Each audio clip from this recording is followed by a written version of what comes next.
Hey everyone, Redneck Brian here. Okay, I've decided what I'm doing with the frame. I'm going to move the rear axle all the way to the back, just for now. I might end up putting the 6-speed in, just so I can have full gear ratio matches.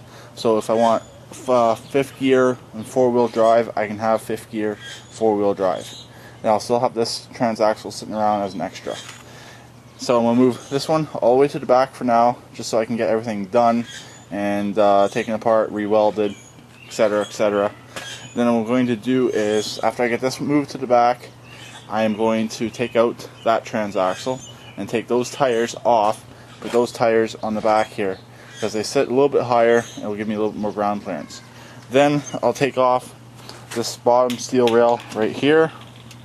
It will come off. I just got to cut the welds and undo a couple bolts on each side. Then I'm going to line up my new steel. Here it is right here. I got 2 of these.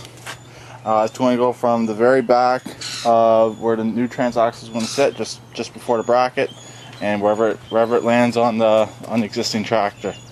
Also, one thing I'm going to look for on this is the Craftsman 2 front end and the Craftsman 2 dash possibly. It's not a big rush to get it, but this dash, unless I can find another roper. If I can find another roper dash, I'll use that as well. Roper dash with the steering box. This one, it's not bad, but it's kind of a pain in the ass. So that's what I'm working on right now, and stay tuned. Okay, progress report. As you can see, rear end's moved all the way to the back, and I got the tires that were there on the back. Next thing I gotta do is I'm gonna drop that middle rear end out, and I'm gonna do this one side at a time. I'm gonna take this bottom rail off on this side probably first, put the new one in, take the other one off, and put the new one in. And then I'm just gonna tack them in at 15 amps for now. Now pull out the generator. Don't push on that too much, because I got gas cans sitting in there. And I think your hands are stuck, aren't they? Okay, let go. Yeah, just leave it off because the gas can. No, it's a fiberglass hood, don't want to break it. Miss Emily loves her dog. This dog is trying to close my hood on me. But anyways, I'm going to do that, and stay tuned. Next update, I should have both rails in, and figuring out how I'm going to move that rear end. I'm thinking of different ideas. I might be able to switch around the brackets somehow and make everything line up, I'm hoping. But there's how it's sitting for now. Stay tuned. Okay, this is the conclusion to yesterday's video. May look a little bit different because I have to do this on my phone because I lent out my camera. So, as you can see, I got the new bottom rails in. I was able to use the 2 I had, luckily. I was going to go out and buy steel, but I figured I'll try to reuse these ones. And I think it's going onto the existing front frame far enough. It's over there about 8 inches. Heck, it was only about 3.5 or 4 inches before. So it should be okay. I got this rear end in here just for mock-up. This is the 3-speed. This rear end will be swapped out to most likely the 6-speed, or I'll put the 5-speed in the back. I haven't yet decided, because gears 1 through 5 and reverse are the same between both rear ends. And this one, 1, 2, and 3 are the same. But I don't know if I only want 1, 2, and 3 for 4-wheel drive. I haven't yet decided. And I'll just keep this one as an extra. I have it right to those brackets right there, so I will be able to put the brackets on the rear transmission.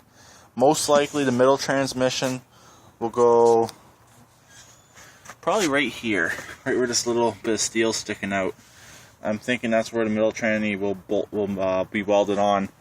I did some work on this. I figured out if I flip these brackets around, these are the ones I got from, no, these are the stock ones, sorry. The ones I got from SSG Hick are on the back. These are the stock ones that were on the original Craftsman. I figured out if I flip them around, it actually lines up perfectly with this new steel. So I did that. I test fit it last night, and everything's pretty much ready to go.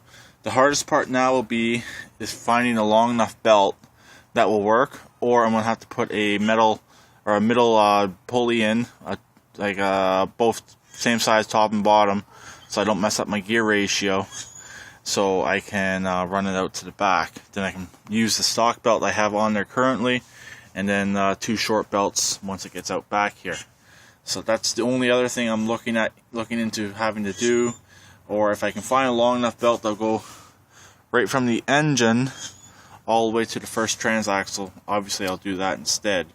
Less belts, less worry. I won't have to do any idlers back here if I do it that way. But if I do a middle pulley right here where the stock transaxle used to be, I will have to do a idler probably in the middle here, just to help the belt stay in alignment.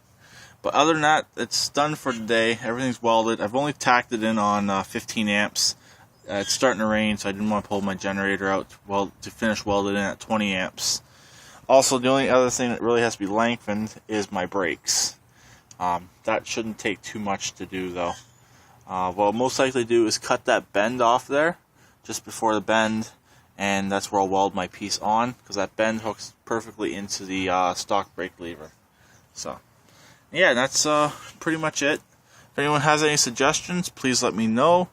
I decided I was originally going to move this transaxle forward, but I figured keep it at the very back, and it'll help with if I'm tipping something off the back, the whole tractor's not going to be tipping. So, less likely of chance of this thing tipping now anyways. But I'd love to drive it, but unfortunately I can't drive it because I don't have a belt. But I think it'd be quite fun to drive it this length before I put the second transaxle in. But unfortunately I can't. But the welds, they're pretty strong. They're holding for now. I'm just going to push it back over here for the night. I'm going to put that brace back in. Actually, that brace there has to go in the middle up front here, and the one up front needs to go to the back, so just so everything fits properly. But other than that, I am done for the day, so I'll talk to everyone later. Please keep it redneck like always, and please subscribe and comment.